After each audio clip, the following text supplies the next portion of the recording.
మొన్న మేము హామీ ఇచ్చాం. హామీ ప్రకారం ఇమీడియట్గా ఏం చేశాం, 3,000 రూపాయలు పెంచాం, 4,000 రూపాయలు పెంచాం.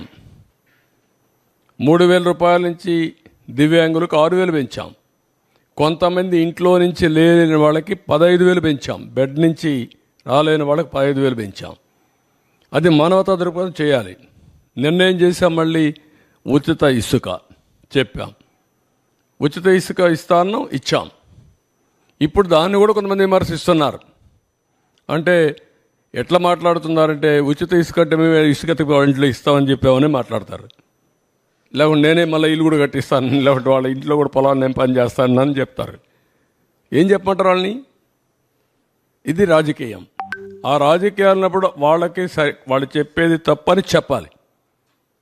దీనికంటే ట్రాన్స్పరెంట్ పాలసీ ఏమందంటే, జిల్లాలకు అప్పచెప్పాం, స్టాక్స్ అన్నీ వాళ్ళకే ఇచ్చేసాం. అక్కడ ఇసుక తీయమన్నాం. ఏ నదిలో అయినా ఏ కాలువలో అయినా ఇసుకుంటే వాళ్ళ ట్రాక్టర్ ఉంటే ట్రాక్టర్కి, ఎడ్ల బండి ఉంటే ఎడ్ల బండికి నెత్తి మీద పెట్టుకోగలిగితే నెత్తి మీద పెట్టుకో తీసుకుపోమంటున్నాం. What more you want? మీరు పోయి ఎత్తపోండి, ఈయన కూడా పొమ్మనండి. వాళ్ళ ఊరికి పోయి ఒక ఎద్దుల బండి కట్టుకొని తీసుకుపోమని ఇంటికి. ఎవడొద్దన్నాడు? ఎవరు అడ్డపడతారు?